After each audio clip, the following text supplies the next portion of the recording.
बोलती पुस्तके.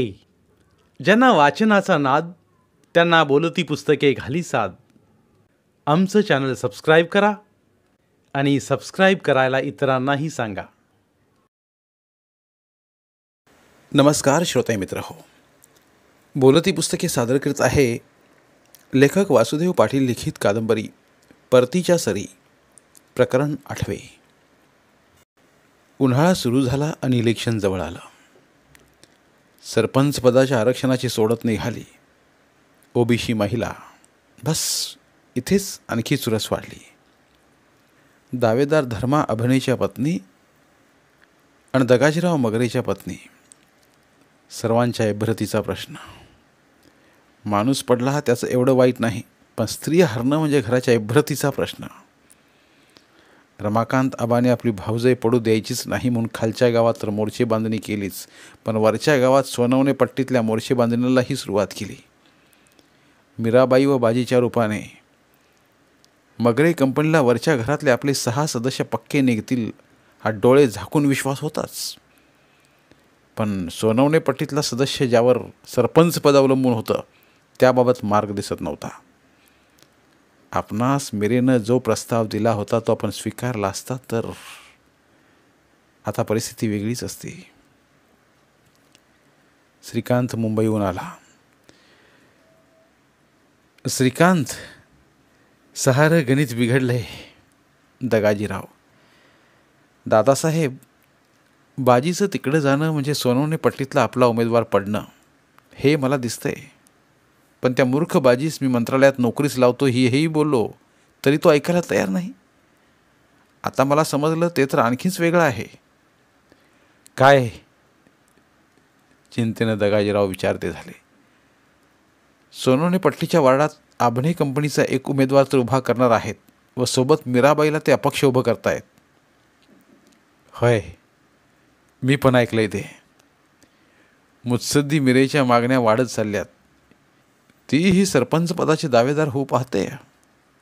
यामागं रमाकांत आबने डबल चाल खेळतायत. सोनवणे पट्टीत मत विभाजन करून त्यांचा उमेदवार किंवा मीरा अपक्ष निवडावी म्हणून. दादासाहेब, यावेळेस ग्रामपंचायतीत सत्ता आली तर आमदार साहेब स्थानिक आमदारास सांगत आपणास जिल्हा परिषदेचे तिकीट देतील, पण त्यासाठी आधी ग्रामपंचायत काढणं महत्त्वाचं आहे. असं असेल तर पोरा आपणास माघार घेत तडजोड करावी लागेल. कोणती तडजोड दादासाहेब? मिरेस आपल्याकडे वळवणं हीच तडजोड. म्हणजे काय, त्या 26 सून म्हणून स्वीकारला का तुम्ही? मगरेबाई मध्येच बोलल्यात. गप ग, तुला राजकारणातलं अजून काहीच कळत नाही. अहो, मला राजकारणातलं कळत नसेल, पण घरात येणारी लक्ष्मी कशी हवी हे तुमच्यापेक्षा अधिक कळतं. मगरेबाई ही फनकाऱ्यात बोलली. कमळे, तुझं सारं बरोबर आहे, पण आता परिस्थिती बिकट असल्यावर दुसरा उपाय नाही. आणि तसं पाहता सावीत काय वावगं आहे. गरीब असली तरी श्रीकांतला शोभेलच ना ती. दगाजीराव अंदाज घेत मुलाकडे पाहत बोलले. श्रीकांत मात्र वेगळाच विचार करत होता, त्यामुळे आईवडिलांच्या बोलण्यात तो विरोध करत नव्हता. श्रीकांत, आपणही एक खेळ करू. मिरेला बोलवून सावीच्या लग्नास होकार देऊ. दादासाहेब, मी कोणत्याही परिस्थितीत तिच्याशी लग्न करणार नाही. पण श्रीकांत भीती दडवत बोललाच. झालं. श्रीकांत, कमलबाई व दगाजीराव मगरे साऱ्यांनी मीराबाईची भेट घेतली. मिरे, मगरे व सोनवणे आपण सारे एक. शिवाय आपला गाव वरचा 7 सदस्यांचं बहुमत आपलंच होऊनही आपणास सत्ता मिळत नाही.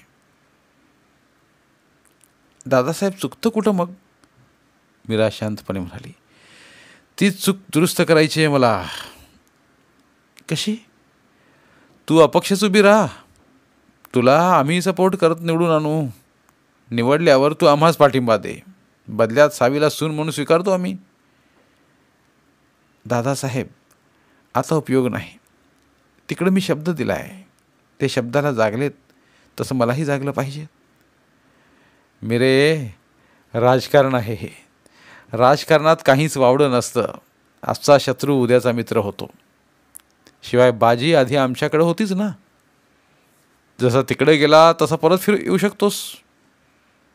फक्त निवडणूक होई पावे तो त्यांना अंधारात ठेवत जसं आहे तसंच त्यांना जाऊ देत शाळेत. मगरे समजावू लागले. सावी बाजी सारं ऐकत होते. सावीच्या पायाखालची जमीन खचायला लागली. मामी निर्णय कोणता घेते इकडे ती धडधडते छातीनं पाहू लागली. दादासाहेब, विरोध करायचा तर उघड समोर वार करायचा, पण पाठीमागून नव्हे. श्रीकांत सावीशी लग्नास तयार असेल तर मी तसं रमाकांत आबास उघड सांगून आपल्या पक्षात येईन, पण फसवून धोका देणं हे पाप मी करणार नाही. मिरट हसून बोलली. बघ, तुला जसं पटेल ते कर. मग तर सावी व बाजीला उद्यापासून शाळेत जाणं बंद कर. लगेच लग्न उरकून टाकू सावी व श्रीकांतचं.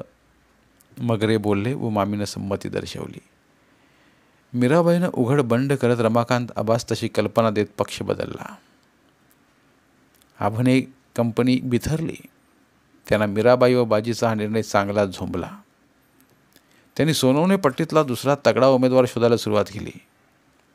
आधीचा उमेदवार ही रद्द केला, कारण आधीचा उमेदवार फक्त मगरेच्या उमेदवारांची मतं खात मीराबाईस आघाडी मिळवून देणार होता.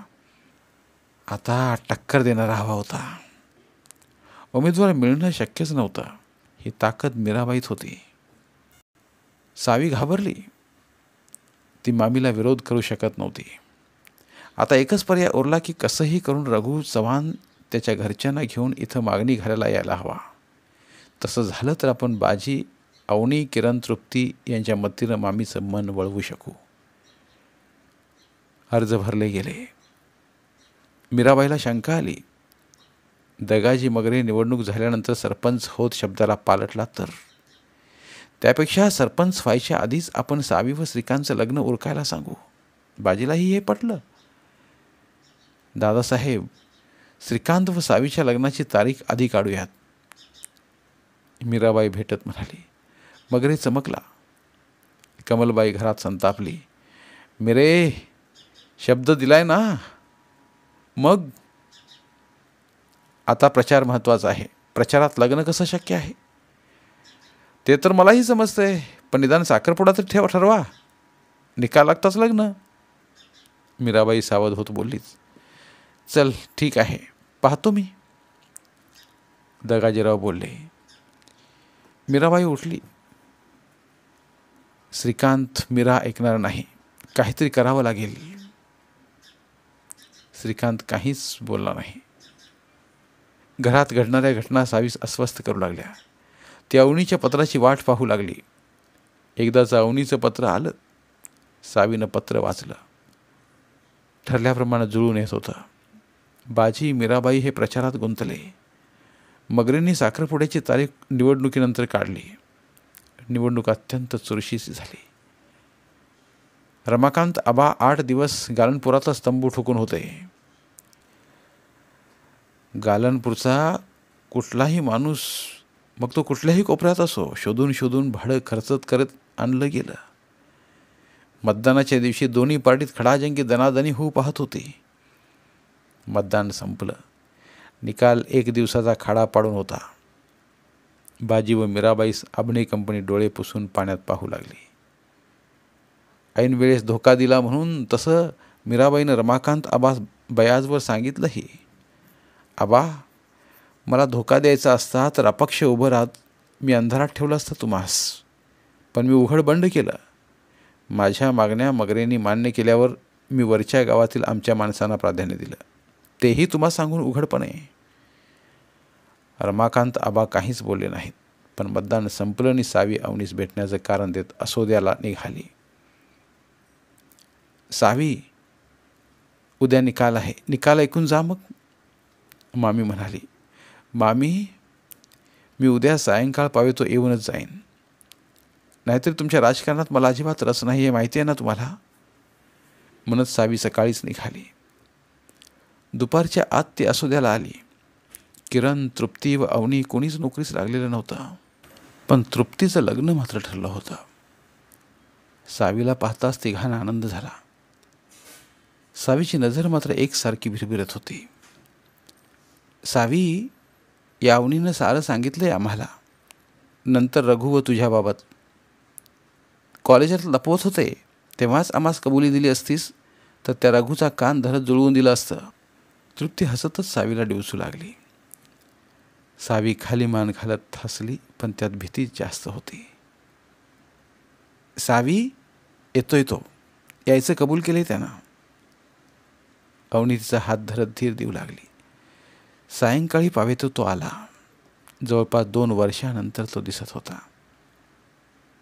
समोरून येताना त्याला पाहता सावीच्या अंतरात आनंद, दुःख, वेदना, तृप्तता सारेच भाव एकदम झरझरले. किरण रघुच्या छातीस बिलगला. तृप्ती अवनी हसतच पाहू लागल्या. सावीकडे पाहताच रघुला गलबलून आलं. आपलं माणूस शोधत बोरमळ्यात नाही तरी अर्ध्या रस्त्यात का असेना पण आलंच आपणास शोधत. या जाणीवेनं त्यानं औंढा गिळला. सावी, कशी आहेस? रघु तिच्या नजरेचे पारवे वेधत विचारू लागला. बरी आहे मी, तू? कधी कधी मोजके शब्द ही भावनेच्या सागरास भरती आणतात उधाणाची. शब्द मोजकेच, पण बाकी काम डोळे करतात. रघुस करकचून बिलगाव असंच सावीस वाटत होतं आतून. पण तृप्तीचे आई वडील ही जवळच होते म्हणून ते आपल्या भावनावर काबू ठेवत पाहत होती. हा पक्का व्यवहारी, हा नाही बिलगणार ती ओळखून होती. पण रघु जवळ आला व सावीचा हात हातात घेतलाच. सावी, सर्व गणित जुळून येतात तोवर हातचा सुटावा व एखादी किरकोळ चूक होत सारं गणितच बिघडावं असं होतंय माझ्या आयुष्याचं हल्ली. आणि मग सारं पान खोडत पुन्हा नव्यानं गणित मांडावं लागतं मला. रघु साऱ्यांसमोर मनमोकळं बोलू लागला. त्याच्या मगची किनार विनोदमुळं नोकरी सोडावी लागली ही होती. इतरांना ती ठाऊक नसली तरी सावीला हे समजेल याची रघुस खात्री होती. चव्हाण, मला तर अभ्यासक्रमाबाहेरचंच गणित सोडवायला दिलं जातंय. मी ते सोडूही शकत नाही आणि नाकारूही शकत नाही असं चाललंय. सावी बोलली. चला, आधी जेवणाचं गणित पाहू, मग अख्खी रात्र पडली आहे गणित सोडवायला. तृप्ती बोलली व तिनं आई अवनीस जेवण वाढायला सांगितलं. साऱ्याने जेवणं आटोपली. सारं आवरलं. सारे जुन्या आठवणीत रमले. तो युवराज, दीपक, ती माला, त्या ढमडेरे मॅडम, उदयोन्मुख सारं गप्पात निघालं. अगदी गणपत पाटील, माधव पाटील याचा खानदेश वाडा, खानावर तो फळा व त्या फळ्यावरील सावळे चव्हाण परिवार, साऱ्यास उजारा मिळाला. रात्र चढत उतरू लागली. किरण तृप्तीला डोळ्यात झोप येऊ लागली. ते उठले. रघु, आपण वर जाऊ झोपायला स्लॅबवर. मी अंथरूण टाकून येतो म्हणत किरण निघाला. तृप्ती ही सावी व अवनीसाठी अंथरूण टाकायला निघाली. रघु, ही सावी कशासाठी आले ते ऐक, अवनी म्हणाली व तीही बाजूला झाली. रघुला सावी बिलगली व हमसून रडू लागली. रघु, मला आई वडील आठवत नाहीत. मामी हीच माझी आई व मामी हीच माझे वडील. मामीनं मला काहीच कमी पडू दिलं नाही. आत्ताही ती आईगतच माझ्या पुढील आयुष्याचा विचार करते. मला चांगला नवरा मिळावा, चांगलं श्रीमंत घराणं मिळावं ही तिची आंतरिक इच्छा. त्यासाठी माझी मामी सर्वस्व पणाला लावते. तिचं मुत्सद्दीपण वावरते. ती वाईट करते असं मुळीच नाही. उद्या मतमोजणी होईल व लगेच साखरपुडा होईल. श्रीकांत मगरे या मुलाशी माझा. रघु, त्यास नकार द्यावा असं कोणतंच कारण नाही तुझ्याशिवाय. पण मी मामीच नाही सांगू शकत हे सारं. तू काहीही कर, तुझ्या घरच्यांना घेऊन ये गालनपूरला. इथून तृप्ती, अवनी, किरण, काका, काकूही येणार आहेत. आपण साऱ्यांनी सांगितलं तर मामी नक्कीच निर्णय बदलवतील. सावीनं रडत रडत कथन केलं. रघु थरथरला. कदाचित मामीनं नोकरीमुळे नकार दिला तर? भल्या माणसा, तो नंतरचा भाग. तू येऊन प्रयत्न तर कर. मला माहिती आहे माझी मामी नक्कीच यातून मार्ग काढेल. तू येशील ना मग? चव्हाणा, माझ्या मृगधारा, आषाढ श्रावण सरी तूच आहेस हे लक्षात ठेव. सावीनं आतडं तुटावं तसं शेवटचं विचारलं. रघुनं तिला मी तात्यांना घेऊन येतो नक्की असा विश्वास दिला आणि तिनं पुन्हा रघूस मिठी मारली. तृप्ती व अवनी आली. तृप्ती व अवनीनंही रघू समजावलं. सावी, रघू, आपण सारे मिळून प्रयत्न करू. पटवू आपण मामीस की जीवन जगण्यासाठी संपत्ती, ऐश्वर, घराणं हे हवंच, पण त्याआधी ज्यांना आयुष्य घालवायचं आहे त्यांची पसंती महत्त्वाची आहे. ठरलं. दुसऱ्या दिवशी ते सारेजण पाल उनबदेव या ठिकाणी फिरले. नंतर रघु तात्यांना घेण्यासाठी बोरमळ्यास परतला व सावी गालनपूरला. सावी आली तर वरच्या गावच्या गल्लीत मोरीपासून गुलालच गुलाल. खालच्या गावात फक्त धर्मा आबणे व रमाकांत आबा यांच्या हवेलीसमोरच मुद्दाम गुलाल होता. दगाजीराव मगरेचे 7 उमेदवार आले व आबणेचे 6. एकच सदस्य सत्ता ठरवणार हे दरवेळचं गणित तसंच राहिलं, पण सत्तेचं पान वरच्या गावाकडं पलटलं. पर हार मानतील ते रमाकांत आबा कसले. त्यांनी मीराबाईची भेट घेतलीच. भेट घेणं मुश्किलच होतं, पण तरी भेट झालीच. निमित्त होतं अभिनंदन करण्याचं. मीराबाईच फुलांचा मोठा गुच्छ देत त्याने अभिनंदन केलं. मीरा, तुला मी सांगावं इतपत तू आता खुळी नाही आहेस, पण सरपंच निवड व्हायला 1 महिना अवकाश आहे. तोवर तुझ्या मागण्या ठेवल्या होत्या त्या पूर्ण कर. जर का सरपंचपदी मगरे बसले की नंतर तुझ्या मागण्या पूर्ण होतील याची काहीच खात्री नाही. बाकी तुझ्यासाठी आमच्या पक्षात सरपंचपद नेहमीच वाट पाहिल. आबा एवढंच बोलले व निघून गेले. मीराबाई तर सावध होतीच. तिने दगाजी मगरेची भेट घेतली. कमले, श्रीकांत, आमच्या उपसरपंचांचं जंगी स्वागत करा रे. विरोधी पक्षवाले स्वागत करून जातात तोवर आपण करत नाही हे चांगलं नाही. दगाजी बोलले. कोणत्या भावानं बोलले त्यांनाच माहीत. दादासाहेब, मी शब्दाला जागले. 5 टर्मपासून सत्तेपासून दूर होतं मगरे घराणं. सत्ता खेचून आणली. आता सावी श्रीकांतच्या लग्नाचं काय? मी गुरुजीकडनं तारखा काढल्यात. या महिन्याच्या शेवटी साखरपुडा सांगतायत ते. मस्त साखरपुडा उरकू, मग कमलबाई सरपंच व तू उपसरपंचाच्या खुर्चीवर बस आणि मग धुमधडाक्यात लग्न. नाही दादासाहेब, मी काढल्यात तारखा. या आठवड्यात 2 शुभमुहूर्त आहेत साखरपुड्याचे आणि याच महिन्यात 3-4 तारखा लग्नासाठीही आहेत. हा घ्या गुरुजींनी दिलेल्या मुहूर्ताचा कागद. मीराबाई बोलल्या आणि दगाजीरावांनी मुठी आवळल्या. मिरे, आम्ही पळून नाही जाणार ग. काय घाई आहे एवढी? लग्न म्हटलं की असं घाईनं नाही होत. दादासाहेब, तुम्ही पळून नाही चालले ना, तुम्हास घाई, पण मला घाई आहे ना. याप्रमाणे होत असेल तर ठीक, नाही तर अबणे कंपनीनं 6ही सदस्य पळवत लपवलेत सुरक्षित ठिकाणी. ते आता फक्त माझी वाट पाहत आहेत, म्हणून मला घाई आहे. तरी मी शब्दाला जागत तुम्हाला सावध करते. उद्या म्हणायला नको की मीराबाई विरोधी पक्षांसोबत गेली, कारण मी प्रत्येक बंड उघड सांगून करते. मीराबाई बोलली आणि दगाजीराव श्रीकांतच्या घशास कोरड पडली. अभने कंपनी व ज्या मीराबाईस आपण हलक्यात घेत होतो ते एवढे पोचलेले आहेत हे कळायला अजून आपणास खूप वर्षे लागतील. कमळे, पाणी आण, घसा कोरडा पडतोय माझा, म्हणत मगरीने पाणी घोटलं. मीरा, या शुक्रवारी साखरपुडा व पुढच्या शुक्रवारी लग्नाची तयारी करतोय मी. तूही कर. दादासाहेब, करा तयारी. सावी इथंच राहील. तोवर मी आबांच्या सुरक्षिततेत राहते. साखरपुड्याला येतेही मी व लग्नालाही. आमची तयारी माझी बाजीच करेल. मीरा, ऐक, विश्वास नाही का? मुळीच नाही. आमचे होऊ पाहणारे जावई अभनही कंपनीचे सदस्य फोडतायत हे समजल्यापासून तर मुळीच नाही. मीरानं आणखी धक्का दिला. मीराबाई घरी आल्या. सावी रघूचं जीव तोडून वाट पाहत होती. रघू येईना. इकडे साखरपुड्याची तयारी होऊ लागली.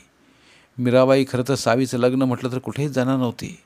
तिनं फक्त धमकी दिली होती, कारण तिला तयारी करणं गरजेचं होतं. सावीनं ठरवलं मामीस सांगावं. तोच मीराबाईस दगाजीरावांनीच गायब केलं. कारण रमाकांत आबांनी गायब केलं तर साखरपुडाही व्हायचा आणि सत्ताही जायची. मिरे, हा तुझ्या जाव्याचाच बंगला आहे.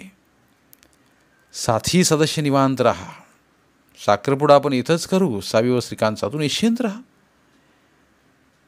दादासाहेब, मला काहीच अडचण नाही, पण तुम्ही शब्दाला जागले नाहीत तर मला कितीही कोंडून ठेवा, पण मतदान करणं शेवटी माझ्या हातात आहे. दगाजीरावाने आपल्या मुलास समजावलं. श्रीकांत, सावी काही वाईट नाही पोरा. राजकारण महत्त्वाचं आहे. पेच असा आहे की मेरेवर सत्तेचं गणित अवलंबून आहे. दादासाहेब, मी एक बाब दडवली तुमच्यापासून आज पावेतो, पण आता सांगणं गरजेचं आहे. काय? श्रीकांतनं कोर्ट मॅरेजचं सर्टिफिकेट फोटोज दगाजीराव समोर ठेवला. मगरे सुन. दादासाहेब, खोपोलीची आहे, एक TV कलाकार. 2 वर्षांपूर्वीच आमदार साहेबांसमोर कोर्टात आम्ही लग्न केले. श्रीकांत बोलला आणि दगाजीरावांना जोराचा भूकंप झाल्यागत हादराच बसला. श्रीकांत, जे झालं ते सगळं तसंच ठेव. आपल्या गालनपूरच्या हवेलीच्या इब्रतीसाठी तरी दुसरं लग्न कर. हवेलीची इब्रत ही राहील व राजकारण ही सफल होईल. फक्त हे तुर्तास कुणाला सांगू नकोस, अगदी तुझ्या आईलाही. दगाजीराव बोलले आणि श्रीकांतची कळी एकदम खुलली. त्याला आता खरं आपला बदला घेण्याची संधी मिळते म्हणून तो लगेच तयार झाला. मगरीने साखरपुडा मुंबईकडेच केला, पण लग्न मात्र गागनपूरला ठरलं. श्रीकांतनं पहिलं लग्न जे परस्पर केलं ते पाप झाकण्यासाठी आणखी पाप केलं असंच. सावी मुकाट्याने साखरपुड्यास बसली, पण नंतर लग्नासाठी गालनपूरला परतताच ती असोद्याला निघणार तोच किरणच गालनपूरला आला. त्यानं रघुला चोरीच्या आरोपात असोद्याहून परतला त्याच दिवशी अटक झाल्याचं कळलं आणि सावीला आभाळ कोसळत आपण पाताळात खोल खोल रुतत जातोय असंच झालं. आपला माणूस बदलला. व्यवहार. सावीनं ना बाजीला ना मामीला समजावणं उचित समजलं. झालं. गालनपुरात मोठ्या उत्साहात सावी व श्रीकांतचं लग्न झालं. मीराबाई वधूमाय म्हणून हौसेनं मिरल्या. रमाकांत आबाही आले, पण अभिनय कंपनीनं जणू बंडच पुकारलं. खालच्या गावातून आबांशिवाय कुत्रही आलं नाही. लगेच सरपंच कमलाबाई झाल्या व उपसरपंच मीराबाई. पण सावीचं काय? रघूचं काय? फरफट फरफट फरफट. श्रीकांतला होकार देताना एकच आनंद झाला होता की माझा नकार मिळूनही हिला आनंद झाल्याची कारणं कोणती व कारणं कोणतीही असोत, पण खरा नकार काय असतो हे तिला समजावूच आपण. बाकी मीराबाई व बाजीच्या राजकारणाचा खार उतरवूच आपण. वा अभिनय कंपनी ही उतरविल. संघर्ष पुन्हा शिगेला पोहोचणार. पण रघु व सावीचं आयुष्य पणाला लागलं. राजकारणामुळं की कुटुंबामुळं हे या लक्षा. चांग भलं उमलो भूतांच्या उरात असं दान दे रे बाबा. धन्यवाद. उर्वरित कादंबरी उपलब्ध आहेत. तिथे प्रत्येक कादंबरीचे सर्व भाग एकत्रित मिळतील. त्यामुळे सध्या सुरू असलेल्या क्रमशः कादंबरीच्या पुढील भागासाठी वाट पाहण्याची गरज नाही. तुमच्या वेळेनुसार तुम्ही संपूर्ण कादंबरी सलगपणे ऐकू शकतात आणि साहित्याचा आस्वाद घेऊ शकता. कृपया आमच्या चॅनलच्या होमपेजवर जाऊन प्लेलिस्ट चेक करा आणि तुमची आवडती कादंबरी निवडा. धन्यवाद.